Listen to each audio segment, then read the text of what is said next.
You can't make diamonds without pressure. You can't make the best version of you without pressure.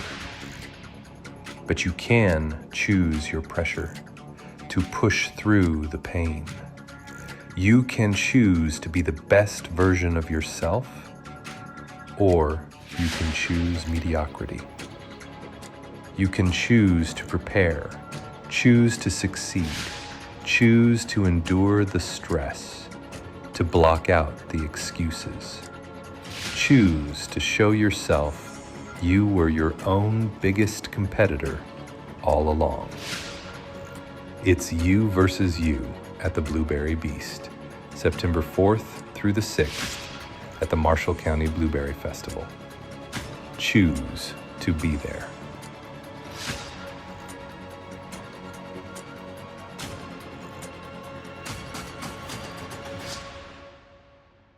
So James Christy, NASM certified, ACSM certified, and then went to Ball State for exercise science. So I was 7 years old when I was diagnosed. It was different growing up with diabetes, but now you have to watch for low blood sugars, high blood sugars, you know, all the hiccups and things that roll with that. Growing up, I was always very athletic, but I was on the overweight, heavy side, probably 14, going on 15. This was my heaviest, and I really wanted to kind of make a change.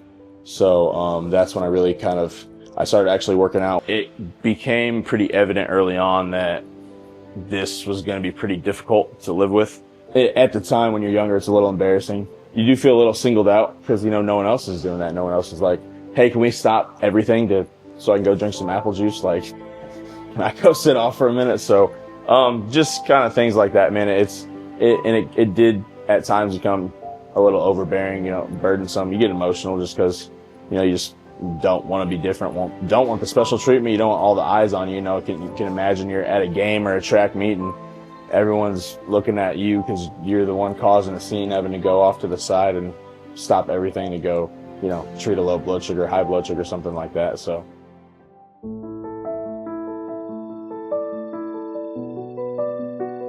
you know, my dad coached literally every sport under the sun.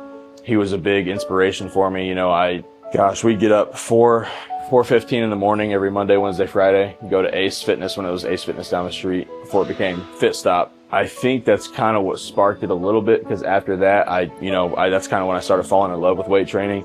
Outside of that, it was really kind of just me. And I know people say bodybuilding is you versus you, and it really is. And my mom would love to rant to all of y'all about this, but I was just the most persistent, stubborn little kid that just couldn't take no for an answer. Had all these people saying that this was going to be hard, and I was like, let me see how hard it is. Let me test the waters. Let me try it out. Let me see.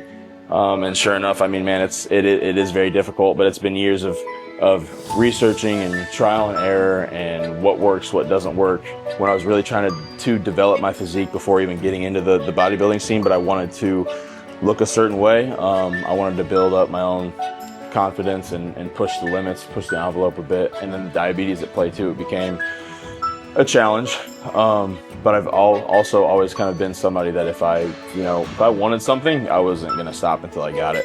And I'm thankful for that. It's kind of crazy because it seems like the closer I felt I was getting, the harder it would get. Barrier after barrier after barrier. I mean, even to give you a perfect example, I mean, having an appointment with my endocrinologist probably about 1.5 years ago, and having some issues with the diabetes, and she's just told me something I'd never heard before that happens. That was something that, again, I heard that you can't do this, and I'm just kind of like, can you though? Like, can you not really? So let me see what I can do. I hear the words that you're saying, but let me try and see what I can do.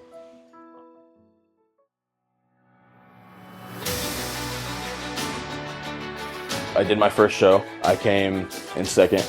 I looked away that I never thought would be attainable or achievable for me.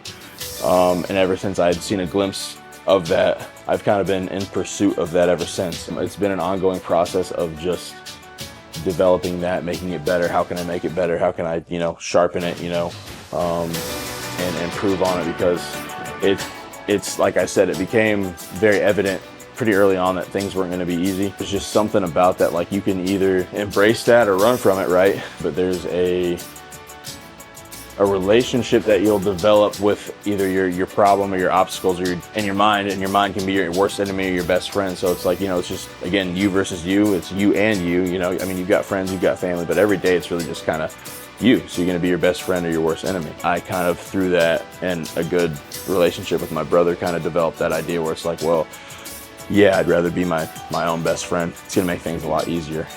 Definitely learn to embrace and love the hardship of it, and because I also realize that when I get to where I'm going or where I'm chasing, pursuing, what have you, it's going to taste a lot sweeter because I know there are admittedly a lot of people that have it easier than I do in this industry.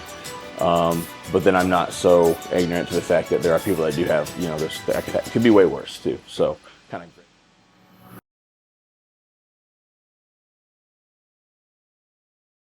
I think back to how I got into training and working with others.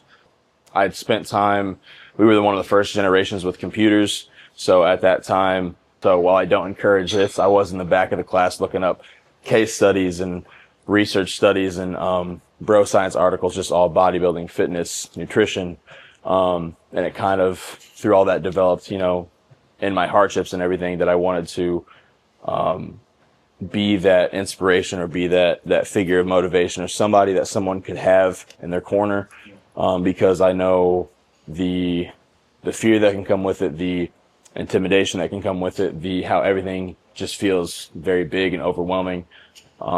So I just wanted to be that person, that hero, that coach, that whatever you could have in your corner to help you get to where you want to go, because I know how it feels to get to where you want to go, but it also kind of feels better when you've got that support system in your corner. Now that I'm able to actually do that on a larger scale and do that here, it's nice to be, again, that figure that people can have doing coaching, nutrition, training, programs, all that stuff. Anything that anyone needs to feel healthier, be healthier. And it's not just physical as well, it's mental too. You build that, and you build those relationships, those friendships, things like that, and you get closer and develop that closeness with people too, which has always been, pretty great too. So